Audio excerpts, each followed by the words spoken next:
नमस्कार मित्रों, मैं अजय सक्सेना आपका हार्दिक स्वागत अभिनंदन करता हूं। आज हम आपको लेकर चलते हैं केदारनाथ जी यात्रा दर्शन के लिए। उत्तराखंड के रुद्रप्रयाग ज़िले में स्थित है बाबा केदारनाथ जी का मंदिर। यह मंदिर काफ़ी प्रसिद्ध है। केदारनाथ जी की यात्रा अप्रैल मई से शुरू हो जाती है और अक्टूबर नवंबर में कार्तिक पूर्णिमा के दिन मंदिर का कपाट बंद कर दिया जाता है।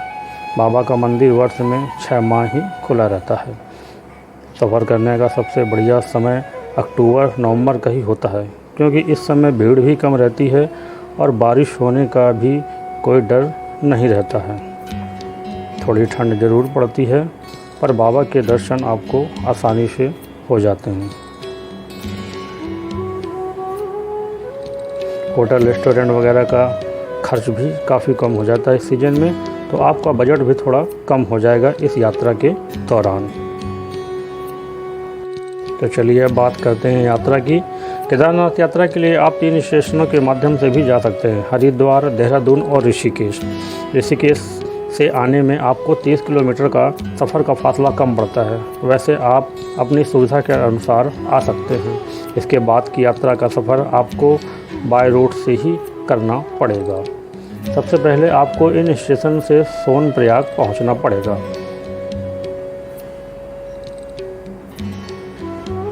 अगर आप हवाई यात्रा के माध्यम से आते हैं तो आपको देहरादून आना पड़ेगा। हवाई यात्रा की सुविधा यहीं पर उपलब्ध है। इसके बाद आपको बाय रोड ही आगे का सफ़र तय करना होगा। अगर आप अपने निजी वाहन से भी आते हैं तो सिर्फ सोनप्रयाग तक ही जा सकते हैं, क्योंकि इसके आगे प्राइवेट वाहनों को नहीं जाने दिया जाता है। सोनप्रयाग पहुँचते पहुँचते आपको 7-8 घंटे लग सकते हैं, तो जाहिर सी बात है थकावट का एहसास तो होगा ही। तो आप यहाँ होटल वगैरह लेकर रुक सकते हैं, और आप अगर सस्ते बजट में चाहते हैं तो हॉल वगैरह भी यहाँ आपको मिल जाएगा। खाने पीने के लिए आपको रेस्टोरेंट वगैरह भी यहाँ पे मिल जाएंगे। सोनप्रयाग से आगे बढ़ते हैं गौरीकुंड के लिए। सोनप्रयाग से गौरीकुंड की दूरी लगभग 5 किलोमीटर की है। यह दूरी आप पैदल यात्रा, घोड़े खच्चर या फिर प्राइवेट टैक्सी वाहन द्वारा भी कर सकते हैं, जो कि यहाँ वाहन उपलब्ध हैं। गौरीकुंड में ही श्री गौरी माई का मंदिर भी है। गौरी माता के दर्शन का आनंद उठाएं आप सभी लोग। यहाँ पर भी भोजन पानी की व्यवस्था आपको मिल जाएगी। अगर आप गौरीकुंड से 4 बजे तक निकल लें तो ज़्यादा सही होगा। गौरीकुंड से केदारनाथ जी की दूरी लगभग 16 किलोमीटर की है। यहाँ से पैदल यात्रा के दौरान आपको प्राकृतिक सौंदर्य के काफ़ी नज़ारे देखने को मिल जाएंगे। साथ ही बर्फ़ के ग्लेशियर, पर्वतों पर बर्फ़ की चादर और साथ ही वहाँ का मन को मोह लेने वाली प्राकृतिक सौंदर्य के दर्शन होंगे। ये आप देख रहे हैं बर्फ़ के ग्लेशियर, पर्वतों पे बर्फ़ की चादर। थोड़ी ठंड रहती है इस सीज़न पे।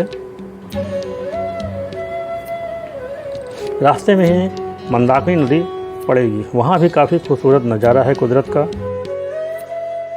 रास्ते में आपको पुराने जर्जर मार्ग भी दिखाई देंगे, जो कि प्राकृतिक आपदाओं में नष्ट हो चुके थे, पर आपको जो सफ़र तय करना है वो अब नए मार्ग से करना है। रास्ते में अगर कोई दिक्कत समस्याएं आती हैं तो यहाँ मेडिकल सुविधाएं भी उपलब्ध हैं। केदारनाथ मंदिर पहुँचने से 1 किलोमीटर पहले आपको एक कैंप मिलेगा, जहाँ पर ठहर कर थोड़ा आराम कर सकते हैं। भोजन पानी की व्यवस्था यहाँ पर भी उपलब्ध है।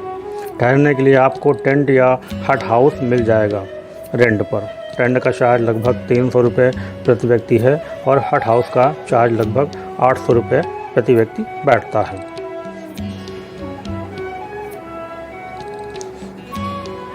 एक टेंट में कम से कम 10 लोग रुक सकते हैं आराम से, और एक हट हाउस में 3 से 4 व्यक्ति ही रुक सकते हैं। यहाँ आपको प्रसाद वगैरह के पैकेट मिल जाएंगे, जिसका चार्ज 100 से 300 रुपये तक का पैकेट होता है, अलग अलग पैकेटों के अनुसार। बाबा के दर्शन आपको सुबह 6 बजे की आरती से लेकर शाम 6 बजे की आरती के पहले ही नज़दीक से करने को मिल पाएगा। शाम होने के बाद बाबा के दर्शन दूर से ही करने दिया जाता है, इसलिए अगर आप सुबह सुबह दर्शन के लिए आते हैं तो सही रहेगा। बिल्कुल पास से नज़दीक से दर्शन करने को मिलेगा आपको। मंदिर परिक्रमा के दौरान आपको मंदिर के ठीक पीछे एक बड़ी सी चट्टान दिखाई देगी। ये वही चट्टान है जो प्राकृतिक आपदा के समय बाढ़ में वह बहकर मंदिर के ठीक पीछे आकर अटक गई थी, जिससे पानी का तेज़ बहाव चट्टानों से टकराकर 2 हिस्सों में बराबर आगे बहकर निकल गई और मंदिर को कोई नुकसान नहीं हुआ। यह बाबा का चमत्कार ही है। के बाद और भी कई जगह हैं घूमने के लिए। मंदिर से आधा किलोमीटर की दूरी पर है भैरवनाथ का मंदिर। दर्शन के लिए यहाँ ज़रूर जाएं आप। दूसरी जगह मंदिर से ही 7 किलोमीटर की दूरी पर है वासुकी ताल। वहाँ का सुंदर नज़ारा भी आपको काफ़ी प्रभावित करेगा। मंदिर से ही 3 किलोमीटर की दूरी पर एक और जगह है गांधी ताल। यहाँ पर भी आप घूम सकते हैं, प्राकृतिक सौंदर्य का आनंद उठा सकते हैं। तो मित्रों, ये थी आज की हमारी केदारनाथ बाबा की दर्शन यात्रा। आपको हमारा ये वीडियो कैसा लगा हमें कमेंट्स करके ज़रूर बताएं। चैनल को सब्सक्राइब भी कर दीजिएगा मित्रों। मिलते हैं आपसे फिर अगली यात्रा में, तब तक के लिए इजाज़त दीजिए। नमस्कार, धन्यवाद। हर हर महादेव।